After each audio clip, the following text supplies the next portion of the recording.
ভাই, আপনারা ঘরে বসে এখনো কি করতেছেন? এখনো অনেকে সিঙ্গেল ঘুরতেছেন, বিয়ে করতে পারতেছেন না। এদিকে রফিকুল ইসলাম মাদানি আবারও দ্বিতীয় বিয়ে করে বসে আসলেন। ইসলামের কোনো বিধানই বাকি রাখতেছে না, সব কটাই পূর্ণ করে ফেলতেছে হুজুররা। বাংলাদেশে দ্বিতীয় বিয়ের কথা শুনলে তো আপনার ঝাড়ুনিয়া দৌড়াইবো প্রথম বউ। মজার বিষয় হচ্ছে, আপনি একটু আলেমুল আমাদেরকে ঘরে খোঁজ খবর নেন, বেশিরভাগই দেখবেন 3 জন 4 জন 2 জন করে স্ত্রী রাখছে।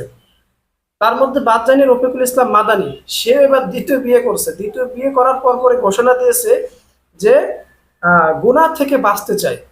গুনাহ থেকে বাঁচতে চায়। হুজুরও তো এক একজন কি কংগ্রাচুলেশন জানাচ্ছে, যে যার যার মতো হুজুরকে ব্যাখ্যা করতেছে। মানে একেবারে বলেন কি ভাই, কাঁপাই দিয়েছে। মজার বিষয় হচ্ছে, হুজুর কিন্তু আগে বিয়ে করেছে, কয়েক বছর হয়েছে, বেশি হয় নাই। সম্ভবত তিনি জেলখানায় ছিলেন না আওয়ামী লীগের আমলে, মুক্তি পাওয়ার পরেই তিনি বিয়ে করেছেন। পরবর্তীতে এখন কয়েক বছর যেতে না যেতে আবারও দ্বিতীয় বিয়ে করে বসেছে। আসলে কি হুজুর কি এটা ঠিক কাজ করছে কি নাকি বেঠিক কাজ করছে, আপনারা কমেন্টে জানায় যাবেন। খেলা কিন্তু জমে উঠছে। দেখেন ঘটনা কি করছে আপনাদের একটু খুলে বলি। আজকে তো রফিকুল ইসলাম মাদানি একেবারে কাঁপাই দিছে।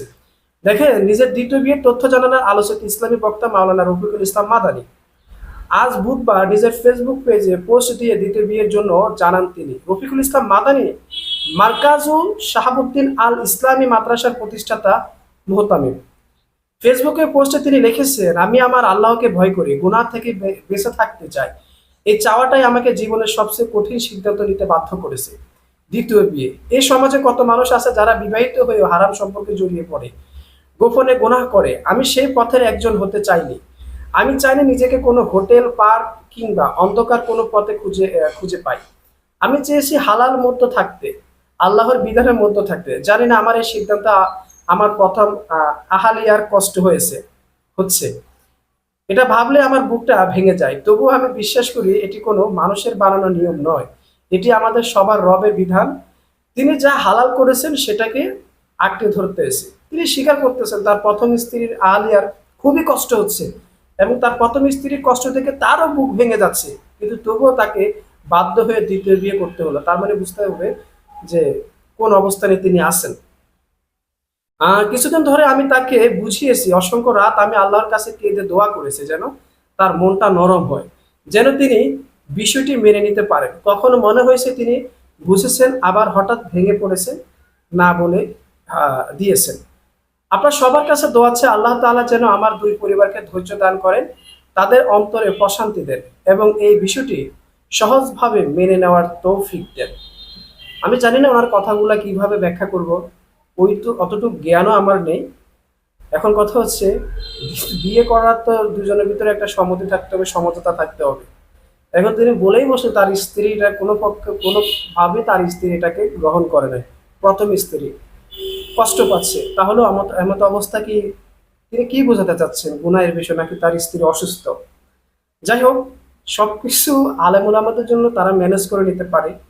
আর হুজুরের বহে অনেকে অনেক কিছু চাইলেও বলতে পারে না নিজের নিজের দিকে তাকিয়ে, কারণ হুজুরের বউ যারা হয় তারাও একটু ইসলামী আল্লাহওয়ালা হয়।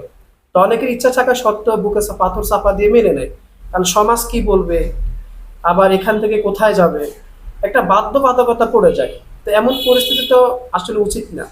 আমরা দেখি বিদেশে অনেকে দেখি, সৌদি আরব, পাকিস্তান, প্রথম স্ত্রী হেসে খেলে স্বামীকে বিয়ে দেয়, সেটা অন্য বিষয়। কিন্তু আপনার এক স্ত্রীর উপর আপনি কেন সন্তুষ্ট হতে পারতেছেন না? স্ত্রী তো আপনার সাথে ঝগড়া করে নাই, বিবাদ করে নাই, একটা ভালো সম্পর্ক আছে, তাহলে আপনি জেনে শুনে স্ত্রীকে কষ্ট দিয়ে কেন আরেকজনকে বিয়ে করবেন?